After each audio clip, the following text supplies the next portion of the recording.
இப்போ என்னோட ப்ராப்ஸ் காஸ்டியூம்லாம் கொண்டு போய் இறக்குறதுக்கு நான் சொல்கிறேன். ஸோ அதுலேருந்து சொல்கிறேன், மினிமலாக அதுலேருந்து நிறைய சேலஞ்சஸ் இருந்துச்சு. ஒரு சர்டன் கிளாஸில் அவங்க படம் எடுத்ததுனால ஈவன் மோர் லைக் ஓகே எதுவுமே நம்மளால் இது என்ஹான்ஸ் தான் ஆகணும் அப்படின்னு சொல்லி ஒரு ப்ரெஷர் எனக்காக தான் இருந்துச்சு. அவங்க யாருமே பேக்கப் ஆக்சிஜன் பேக்கப்ஸ் இருந்துகிட்டே இருக்கும். போய் டீ குடிச்சிட்டு வர மாதிரி ஆக்சிஜன் ஏற்றிட்டு இருக்கும். இது வந்து ஒரு ஹியூஜ் டிசிஷன். ஸோ வந்து ஏதாவது இருந்தால் you won't fail, I am there for you. So almost சரி இவங்கெல்லாம் இவங்க ரிசம்பிளன்ஸில் இருக்காங்கன்னு நாங்கள் பேசி, ஆனால் எனக்கு மனசே வரல போய் அவங்கள்ட்ட சொல்ல. ஏன் நம்ம பசங்க ஒரு 4 வருஷம் தான் அவங்க இருக்க போகிறாங்க. ஹாப்பி இதெல்லாம் வந்து நான் ரொம்ப நேரம் ஆச்சு, மற்றதெல்லாம் எனக்கு கொஞ்சம் ஈஸியாகவே இதுவாயிடுச்சு. நாங்கள் எதுவுமே பெருசாக இது போகணுன்ட்டுலாம் எதிர்பார்க்கல. ஒரு குறைஞ்சபட்சம் ஒரு ரிசப்ஷன் அது கூட கிடைக்கலங்கிற ஒரு இதில் ஆதங்கத்தில் இருக்கிறப்பே நான் இன்னொரு கதையை போய் இதை நம்ம பண்ணியே ஆகணும் அப்படின்னு சொல்கிறேன். Hello Halitha, hello Khadija, welcome to பிடி பிரைம். ஆக்சுவலி உங்களோட மின்மினி ஒரு பெரிய ப்ராசஸ். ஸோ இப்போ ரிலீஸுன்ற ஒரு ஸ்டேஜ் வரும்போது அது எப்படி இருக்கு? ஃபஸ்ட்டு என்னால் இதை சிங்கன் ஆகிறதுக்கே ரொம்ப டைம் ஆச்சு. இதுக்கு முன்னாடி இருந்த இன்டர்வியூஸில் தான் எனக்கு அந்த டேட்டே சொல்ல வராது. மே மந்த் வருது அப்படின்பேன். ஐயோ அது ஆகஸ்ட், ஓகே அந்த டேட்டு எனக்குள்ளே இறங்குறதுக்கும் இந்த படம் ரிலீஸ் ஆகுது அப்படிங்கிற அது இறங்குறதுக்குமே ரொம்ப டைம் ஆச்சு. இப்போ தான் வந்து ஓகே இதெல்லாம் நடக்குதுப்பா அப்படிங்கிற மாதிரி இப்போ ஸ்லோவாக சிங்கன் ஆயிருக்கு எனக்கு. ஆமாம், ரொம்ப சொல்லப்போனால் ரொம்ப சரியெல்லாம் இருக்குது. எப்படி வந்து நான் ஷூட்டிங் செகண்ட் ஆஃப் பண்ண போகிறோங்கிறது வந்து ரொம்ப என்னால் அதை நம்பவே முடியல. ஓகேவா, ஏதோ அதுக்கு நான் 3 மாதம் அங்கேருந்து வேலை செஞ்சுருந்தாலும் அதுக்காக நான் நிறைய எஃபர்ட் போட்டிருந்தாலும் அது நடக்கும்போது ரொம்ப சரியலாக இருந்துச்சு. பரவாயில்ல, அதுவே ரொம்ப. அதுக்கப்புறம் இந்த ரிலீஸுங்கிறது அடுத்த பெரிய விஷயமா நினைக்கிறேன். நான் முன்னாடி நடித்தவங்ககிட்ட என்ன கேட்டேன்னா, நீங்கள் ஸ்டார்ட் பண்ணப்போ ஒரு விஷயம் பண்ணிட்டு இருந்திருப்பீங்க, சின்ன பசங்களாக இருந்திருப்பீங்க, லைஃப்பில் நிறைய விஷயம் அதுக்கப்புறம் நடந்திருக்கும், என்னெல்லாம் மாறி இருக்கு அப்படின்னு கேட்டேன். ஸோ உங்கள் 2 பேரோட லைஃப்பில் என்னெல்லாம் மாறி? இவங்க ஆக்சுவலி இப்போ தானே வந்தாங்க. இப்போ வந்து லைக் கம்போசராக போன வருஷம் தான் வந்தாங்க. ஸோ எனக்கு ஆப்வியஸாக இந்த படத்துக்கான ஆடியன்ஸை திரட்டுற வேலையிலே தான் இத்தனை வருஷமும் இருந்தேன்னு நான் சொல்லலாம். அப்புறம் மற்ற படங்களில் உங்களுக்கு ஒரு ஃபீல் குட் ஃபேக்டர் ஃபீல் பண்ணியிருந்தாலும் அதுக்கு ரீசன் இந்த படம் தான் அப்படின்னு சொல்லுவேன். ஏன்னா இது எனக்குள்ளே இருந்தனால தான் அது மற்ற படங்களுக்கு ரிஃப்ளெக்ட் ஆகிருக்கு அப்படின்னு நம்புகிறேன். அண்ட் ஒரு வாட்டியும் என்ன அறியாமலே நான் நினைப்பேன், இவ்வளோ தூரம் வந்தோன்னா அப்போ நம்ம மின்மினிக்கு வருவாங்கல்ல, மின்மினிக்கு நம்ம ஆடியன்ஸ் சேர்க்குறோம்ல அப்படின்னு நினச்சிருக்கேன். ஸோ எல்லாமே வந்து இது உண்டியல் காசு சேர்க்குற மாதிரி தான் இத்தனை வருஷமும் இந்த படத்துக்கான விஷயங்கள் சேர்த்துருக்கேன். ஸோ பெருசாக எதுவும் மாறல. எனக்கு இந்த படம் ரிலீஸ் ஆனதுக்கு அப்புறம் தான் என்னோட அடுத்த இதுக்கு நான் மூவ் ஆன் ஆவேன் அப்படின்னு நினைக்கிறேன். நீங்கள் லேட்டஸ்ட் அடிஷன் அப்படிங்கிறனால உங்களுக்கு அந்த படம் ஃபஸ்ட்டு பார்த்தப்போ, இல்லை இந்த மாதிரி ஒரு ஐடியாவில் நான் பண்ணியிருக்கேன் அப்படின்னு சொன்னப்போ என்ன ஃபீல் ஆச்சு? சார் நான் டைரெக்டாக படத்தை பார்த்துட்டேன். ஸோ எதுவுமே அவங்க நரேஷன் எதுவுமே கொடுக்கல. எனக்கு பயங்கர ஓவர்வெல்மிங்காக இருந்தது. இமோஷன்ஸாக பயங்கர கரெக்டாக இருந்தது. சீனிக்காகவே செம்மையாக இருந்தது. இன்ஃபேக்ட் அதுவே வந்து it was not even full, I don't even remember. அதுக்கப்புறம் அவங்க அந்த டெம்ப் மியூசிக் போட்டு எல்லாம் பர்ஃபெக்டாக ஒரு இன்டர்நேஷ்னல் ஃபிலிம் மாதிரி இருந்தது. ஸோ ஃபெஸ்டிவலில் பார்ப்போம்னா அந்த மாதிரி இருந்தது. So I was like okay, great project to be a part of it. நான் வேறு எதுவுமே யோசிக்கல. Like perfect. அந்த சவுண்ட் போர்டு எல்லாமே வந்து it was matching with my the kind of stuff I like. So it was எனக்கு ரொம்ப பிடிச்சது. ஃபேமிலியாகவே மியூசிக்கல் பேக்ரவுண்ட் இருக்குது, நீங்கள் சிங்கரும் கூட நிறைய பாடல்கள் பாடியிருக்கீங்க. பட் ஒரு கம்போசர் அப்படிங்கிற ஒரு விஷயத்தை கையில் எடுக்கிறப்போ என்ன விஷயங்கள்லாம் சேலஞ்சிங்காக இருக்குது? இப்போது சிங்கர்னால் கம்போசர் சொல்லுவார், நம்ம அதை பாடிட்டு கொஞ்சம் சில நியூஆன்சஸ் ஆட் பண்ணி இம்ப்ரவைசேஷன் பண்ணி முடியுது. இப்போ இதுனா நம்ம எல்லா டெசிஷனுமே கம்போஸ் பண்ணுறதுலேருந்து எல்லாமே is on. It's like I was had to row the ship, I have to sail through and then people are following. So it was like a huge இது. ஸோ அப்போ நான் கிளியராக இருந்ததா என்னால் கிளியராக வந்து ஒர்க் வாங்குறதும் அவுட்புட் அந்த இது பண்ணுறதும் இது பண்ண முடியும். So thankfully I was clear and I knew since the director was clear, that's what it starts from the director illa. So because she was clear with everything, she was very specific with what she wants, what she doesn't want, why she doesn't want something அப்படின்றது. So அதனால it was kind of fine for me. And obviously like okay, இவங்க என்ன trust பண்ணதுக்கு I have to be worthy of it and give a great job, nothing less than great. And ஒரு certain கிளாஸில் அவங்க படம் எடுத்ததுனால even more like okay எதுவுமே நம்மளால் இது என்ஹான்ஸ் தான் ஆகணும் அப்படின்னு சொல்லி ஒரு ப்ரெஷர் எனக்காக தான் இருந்துச்சு. அவங்க யாருமே போடல. எனக்கு ஓகே இவ்வளோ பெரிய ஒரு இது வந்த உடனே it's like we have to give our பெஸ்ட்னு தான் இருந்துச்சு. நீங்கள் வந்து பூவரசம் பிபி முடிச்ச உடனே இதை ஆரம்பிச்சிட்டிங்களா?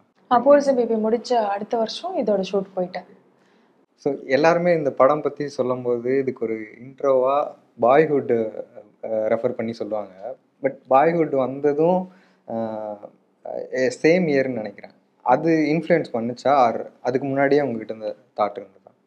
என்னால் அது பேரலல் ட்ரா பண்ண முடியல. ஓகே, எனக்கு என்னன்னு எனக்கு தெரியல.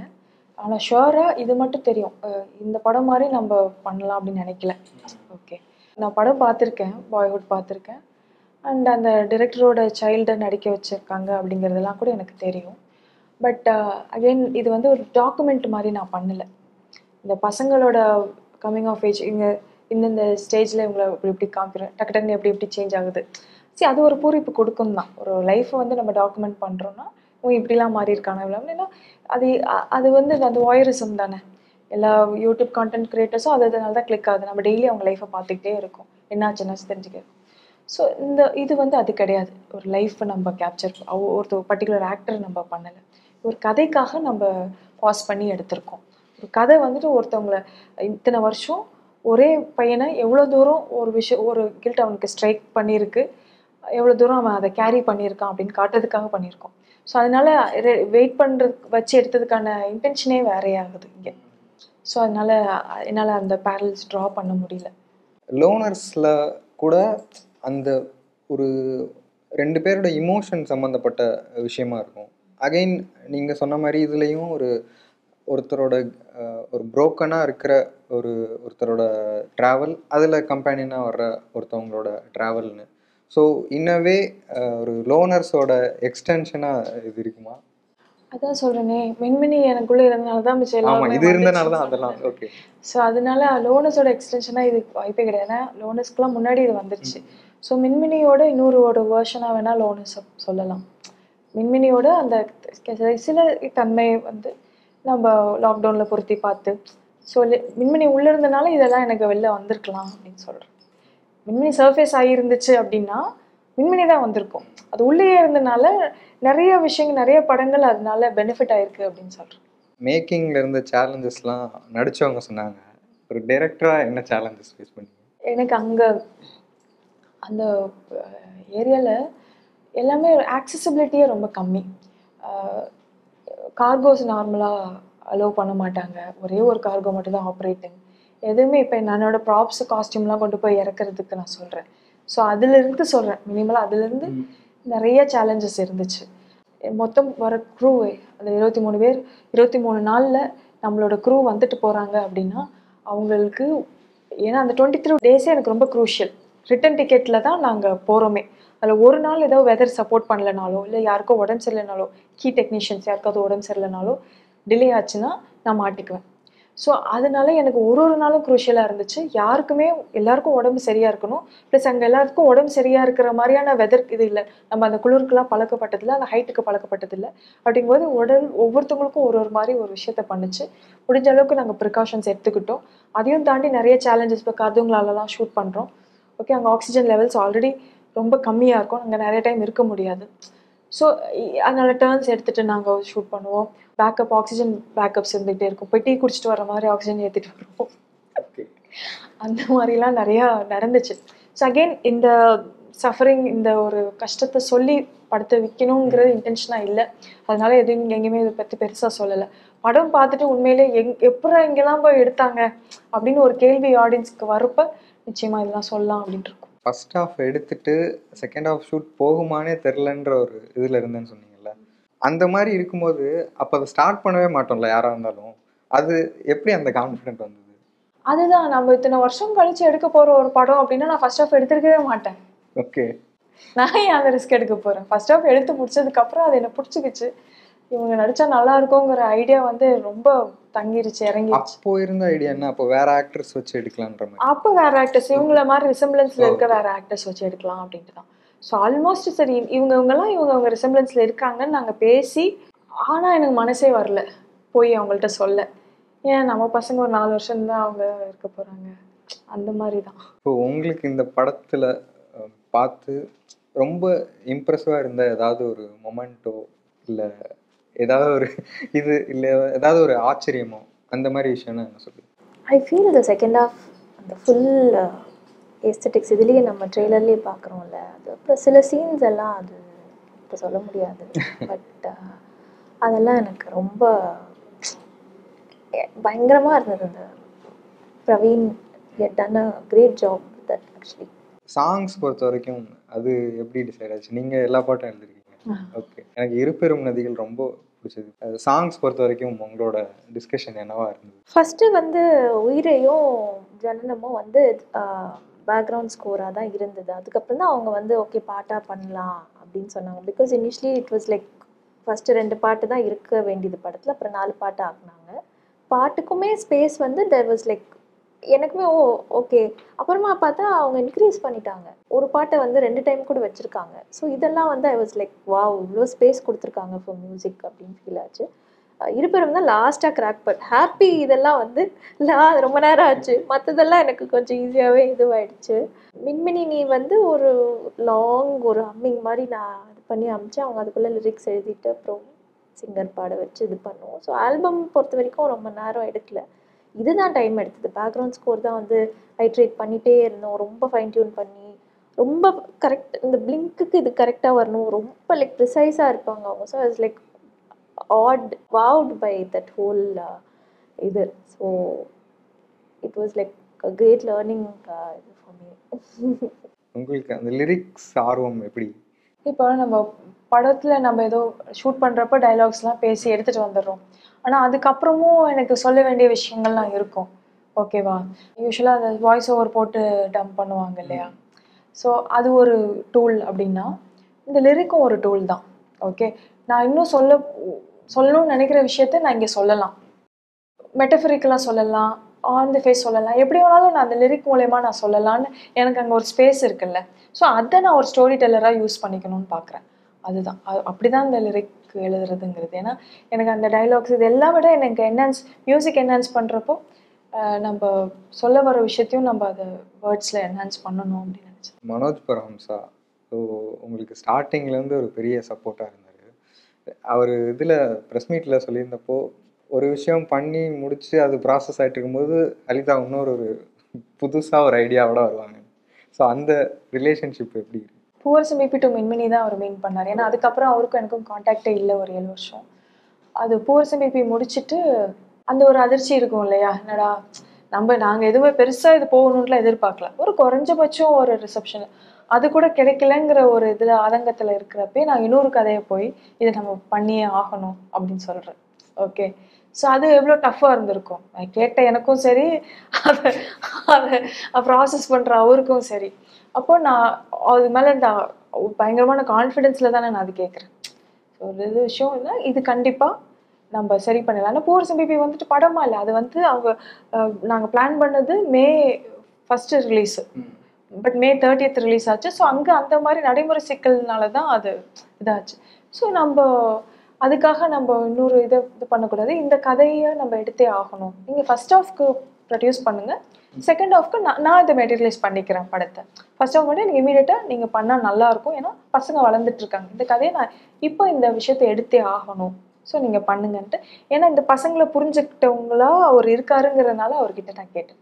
ஸோ அப்படி தான் லைக் அதுக்கு பெருசாக நான் பூவரசம் பிபி அளவுக்கு அதில் வந்துட்டு ஒரு ட்ராவல் பண்ணி ரெக்கி பண்ணி உங்களுக்கு ஆடிஷன் வச்சு அந்த மாதிரி நிறைய ப்ரெப் ஒர்க்குங்கிறது அவ்வளோ தேவைப்படலை. ஏன்னா எல்லாமே இருந்துச்சு. ப்ளஸ் நான் தான் போய் எல்லாமே அதை பண்ணிட்டேன். லைக் அவரு அதுக்கு வரல, ஸ்ட்ரெயிட்டாக ஷூட்டுக்கு வந்து பண்ணார். ஸோ அதுதான் லைக் அவர் மீன் பண்ணது அதுவாக தான் இருக்கும். அண்ட் அகெயின் இத்தனை வருஷம் கழித்து திருப்பி நாங்கள் எல்லாருமே கனெக்ட் ஆனது வந்து இந்த படத்தை கம்ப்ளீட் பண்ணுறதுக்கு தான். ஸோ அது பெரிய ஒரு அபூர்வமாக இருக்குன்னு நினைக்கிறேன். எனக்கு நீங்கள் பண்ணுற ஒவ்வொரு படத்தையும் எடுத்து பார்த்தோன்னா, இப்போது பூவரசம் பிபி ஒரு சம்மர் ஹாலிடேஸில் ஒரு பசங்க பண்ணுற இது. அப்புறம் அப்படியே ஒரு சில்லுக்கருப்பட்டி வந்து ஒரு ஆந்தாலஜி ஒரு படமாக ரிலீஸ் பண்ணுறது. அப்புறம் லோனர்ஸ் டைமில் ஆக்சுவலி ஆந்தாலஜி கொஞ்சம் வளர ஆரம்பிச்சிருச்சு. அண்ட் மின்மினி இப்போ ஃபர்ஸ்ட் ஹாஃப் ஒரு இயரில் எடுத்துகிட்டு செகண்ட் ஹாஃப் ஒரு ஸோ இது ஒரு மாதிரி ஒரு அட்வான்ஸாக எல்லாத்தையுமே பண்ணுறாங்களோ அப்படின்ற மாதிரி தோணும். ஸோ அந்த இது எப்படி வருது ஒவ்வொரு விஷயமும்? நம்மளுக்கே ஒரு சேலஞ்ச் இருந்தால் தானே நல்லாயிருக்கும். அது ஈஸியாக போனால் ஷூட் பண்ணிட்டு வந்துட்டோம், ரிலீஸ் பண்ணிட்டோம். அந்த மாதிரி தான் நானும் பண்ணணும்னு ஆசைப்பட்றேன். இனி வர படங்களாவது அந்த மாதிரி பண்ணணும். இப்போ நாளைக்கு ஒரு பெரிய ஹீரோ வந்து எனக்கு இந்த படம் பண்ணி கொடுங்க, உங்கள் ஸ்டைலில் ஒரு படம் பண்ணி கொடுங்க அப்படின்னா அதுலேயும் ஒரு சேலஞ்ச் எதிர்பார்ப்பீங்களா? இல்லை அவங்கள வச்சு எடுக்கிறதே ஒரு சேலஞ்ச். இல்லை, சேலஞ்ச்னா லைக் அப்போ ஒரு ஃபிலிம் மேக்கரே நம்ம நல்ல ஸ்பேஸில் இருக்கோம்னு தானே அர்த்தம். நம்ம ஒரு படத்துக்கு இவ்வளோ சிறுத்தை எடுக்கிறோம் அப்படிங்கிறது நம்மளுக்கு ஒரு சந்தோஷம். ஏன்னா காலத்துக்கும் இருக்க போகிற படம். நம்ம இப்போ போடுற எஃபர்ட்லாம் திரும்பி பார்க்குறப்போ ஒன்றுமே இல்லைன்னு தோணும். ஸோ அதனால அதெல்லாம் பிரச்சனை இல்லை. நம்ம என்ன இது பண்ணாலும் நம்மளுக்கு பிடிச்ச மாதிரி எடுக்கணும். அப்பாவோட லெகசி வந்து எல்லாருக்குமே தெரியும். இப்போ ரீசெண்டாக ராயன் வரைக்குமே அவர் பயங்கரமாக கலக்கிட்டு இருக்காரு. ஸோ அவருடைய ரியாக்ஷன் என்னவா இருந்தது நீங்கள் கம்போஸ் பண்ண போகிறேன்னு சொல்கிறதும் அப்புறம் பண்ணிட்டு காமிச்சதுக்கப்புறம்? அவர் சொன்னார் இது மாதிரி இது வந்து ஒரு ஹியூஜ் டிசிஷன். ஸோ வந்து ஏதாவது இருந்தால் you won't fail, I am there for you அப்படின்னு சொன்னார். வேறு ஒன்றும் சொல்ல. அப்புறம் இருப்பெரும் வந்து கேட்டார். எங்கள் அம்மா சென்ட் பண்ணியிருந்தாங்க, அவருக்கு சென்ட் பண்ணியிருந்தாங்களா ஏதோ ப்ளே பண்ணாங்கன்னு நினைக்கிறேன். அப்போது ஹி கால்ட் மீ. அப்போ நான் இல்லை, அவர் கேட்டப்போ கால் பண்ணி சொன்னார் இது மாதிரி காமிங்காக ரெஃப்ரெஷிங்காக இருக்குது அப்படின்னு சொன்னார். So he told find your own sound அப்படின்னு சொன்னார். ஸோ அண்ட் இப்போ நீங்கள் சிங்கிங்காக இருக்கட்டும், இப்போ கம்போசிங்காக இருக்கட்டும், அறிவோடு சேர்ந்து ஒரு சாங் ஒர்க் பண்ணியிருந்தீங்க. ஸோ இந்த மாதிரி அடுத்தடுத்து ஒரு விஷயங்கள் பண்ணிகிட்டே இருக்கிறது வந்து நல்லா இருக்குது. Like good to be in art and அந்த க்ரியேட்டிவ் இதை வந்து யூஸ் பண்ணிகிட்டே இருக்கிறது வந்து இட் ஃபெல்ட் குட் தான். ஏன்னா கோக் ஸ்டுடியோ முடிஞ்சு அந்த சாங் நல்லா போனதுக்கப்புறம் உடனே எனக்கு மென்மினி வந்தது. ஸோ அந்த ஹோல் இயர் பிஸி. இந்த இயர் வந்து கொஞ்சம் it was little slow down compared to before. But எனக்கு அந்த பிரேக் பிடிச்சிது. ஏன்னா லாஸ்ட் இயர் ஃபிலிம்லாம் டெலிவர் பண்ணியாச்சு. ஸோ அந்த ஒரு to come out of that zone,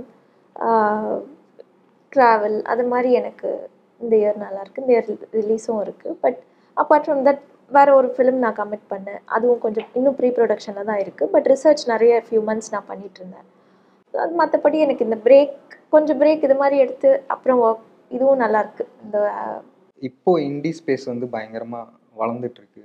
so அதில் எக்ஸ்ப்ளோர் பண்ணணும், அந்த மாதிரி விஷயங்கள் எக்ஸ்ப்ளோர் பண்ணணும்னு நினைக்கிறேன். ஸோ அதான் இப்போ எனக்கு சின்ஸ் இந்த ஆல்பம் நான் வெளியில் விட்டதுனால ஒரு கான்ஃபிடென்ஸ் வந்துருச்சு. முன்னாடி இண்டி பண்ணி வச்சு ஹரிதா மேம்க்கு நான் காமிச்சேன் ஒரு பாட்டு. அவங்க சொன்னாங்க எப்போ வெளியில் விட போகிறீங்க, தூங்கிட்டு இருக்கு, கொஞ்சம் வரோம் அப்படின்னு சொல்லி. ஸோ ஓகே, இவங்களுக்கு பிடிச்சிச்சுன்னா அட்லீஸ்ட் லைக் ஒரு கான்ஃபிடென்ஸ் வந்தது. ப்ளஸ் ஒரு ஆல்பம் விட்டுட்டோம், இப்போது ஃபோர் சாங்ஸ் போட்டுட்டோம்.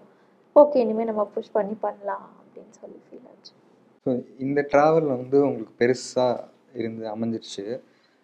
ஒரு எல்லா ஒர்க்கும் முடிஞ்சு ஓகே இனிமேல் மின்மினி வந்து ரெடி ஆகிடுச்சு பறக்கிறதுக்குன்னு, இதுதான் கடைசி நாள் அப்படின்னப்போ என்ன ஃபீல் ஆச்சு? இன்னும் அந்த நாள் வரல. இல்லை நான் ஷூட்டாக கேட்குறேன். ஒரு ஷூட்டாக அந்த ஒர்க்லாம் முடிஞ்ச ஒரு அங்கேருந்து அது வேறு மாதிரியான ஒரு நிறைவாக இருந்துச்சு. அந்த லாஸ்ட் நான் சொன்னேன்ல அந்த 23 நாள் ரொம்ப க்ரூஷியல் அப்படின்ட்டு. ஆனால் உண்டுலன்னு ஆகிட்டோங்க. என்னெல்லாம் அடையாளமே தெரியாது. நான் நேரில் பார்த்தா கூட யாரோன்னு நினச்சிருவீங்க. அந்த அளவுக்கு மோசமாகி சும்மா டேன் ஆகுறதுங்கிறது வேறு. அதுக்கும் மீறி ஃபுல்லாக எல்லாமே கிராக் ஆகி என்னால் சிரிக்க முடியாது, வலிக்கும். அந்த அளவுக்கு ஃபுல்லாக கிராக் ஆகி எல்லா இடத்துலையும் வந்து பெயின் அப்படி இருக்கும். ஆளே வந்து அநியாயத்துக்கு ஒரு ஐஸில் 4 நாள் வச்சு எடுத்தா எப்படி இருக்கும், ஐஸ் பாக்ஸில் அந்த மாதிரி அலைவா டெட்டாங்கிற மாதிரி ஒரு கொஷனோடு தான் நான் ரிட்டன் வந்தேன். அப்போது உள்ள சந்தோஷம்தாங்க. உள்ளே வந்து அப்பா முடிச்சிட்டோங்கிற ஒரு நிறைவு இருந்துச்சு.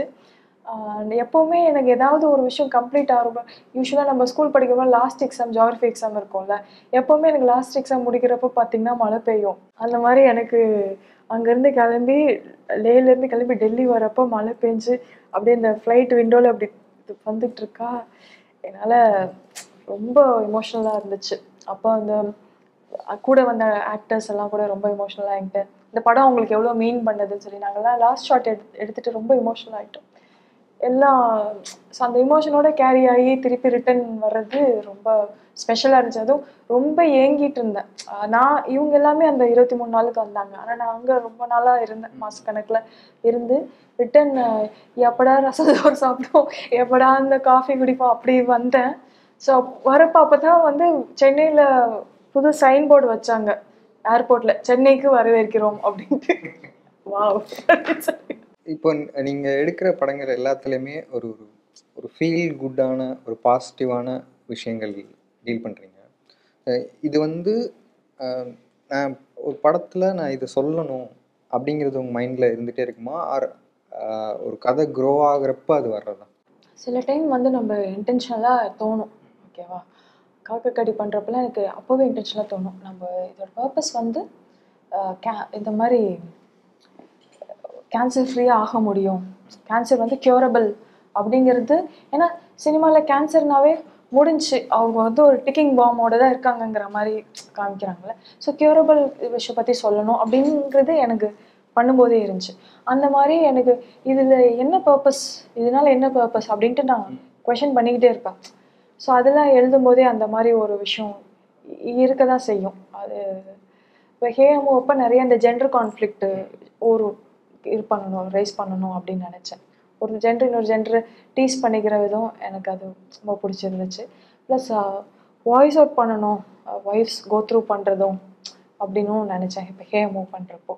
ஸோ அந்த மாதிரி தான் இப்போ ஏழை பண்ணுறப்போ எல்லாமே என்ன சொல்கிறது, ஒரு டிஸ்ஃபங்க்ஷனால ஃபேமிலி நம்ம ப்ளேம் பண்ண முடியாது. பேரண்டிங் வந்துட்டு ஒரு கோர்ஸ் எல்லோரும் படிச்சுட்டு பேரண்ட் ஆகிறது இல்லை. சில பேர் அதில் பயங்கரமாக பண்ணுறாங்க, சில பேர் வந்துட்டு அதில் ஃபெயில் ஆகிறாங்க. ஸோ அப்படிப்பட்ட ஒரு வேணும்னு ஃபெயில் ஆகலை, அவங்களோட கெப்பாசிட்டி அவ்வளோதான் அப்படின்னு இருக்கிறப்போ அதில் அந்த சூழலில் வளர்கிற பசங்களை பற்றி நம்ம பண்ணியிருக்கோம். ஸோ ஒவ்வொரு இதுக்கும் ஒரு ஒரு இன்டென்ஷன் இருக்குங்க. இந்த மாதிரி அது எனக்கு மட்டுமே அப்படின்னு நான் நினைப்பேன். அது சில டைம் ஆடியன்ஸ்க்கு போய் அது கரெக்டாக ப்ளேஸ் ஆயிரும். அப்போ ரொம்ப சந்தோஷமாக இருக்கும். ஓகே, இது ப்ளேஸ் ஆயிடுச்சு, இது அங்கே போயிடுச்சு அப்படின்ட்டு. இதில் இது மூலமாக சொல்லணும்னு நினச்சது, இது மூலமாவா, இது மூலமாக நான் சொல்லணும்னு நினச்சது எல்லாமே ஹீலிங் பற்றி தான். ஏன்னா மெனி வேஸ் டு ஹீல். அதில் நம்ம இதை காமிச்சிருக்கோம். ரொம்ப எப்படி செல்ஃப்லெஸ்ஸாக ஒருத்தவங்களுக்காக நீங்கள் இருக்கலாம். ஓகே, ப்ரூஸ்லியோட ஒரு கோட் இருக்கும், the real living is living for others அப்படின்ட்டு. ஸோ அதை பற்றி நான் நிறையா யோசிச்சிருக்கேன். இந்த படத்தோடு நான் பொருத்தி பார்த்துருக்கேன். அடுத்த சேலஞ்ச் என்ன அப்படின்னு யோசிச்சிட்டிங்களா? அல்லுங்க, நான் வந்து அப்படி சேலஞ்சிங் ஃபிலிம் மேக்கர் கிடையாது. நெக்ஸ்ட் நான் வந்து ரொம்ப பெரிய கேன்வாஸில் ஒரு கதை செட் பண்ணியிருக்கேங்க. அது வந்து உடனே அதை ஷூட் போகிறதுக்கு தான் இருக்கேன். ஸோ 2 பேருக்குமே பெரிய விஷ் பண்ணிக்கிறேன்.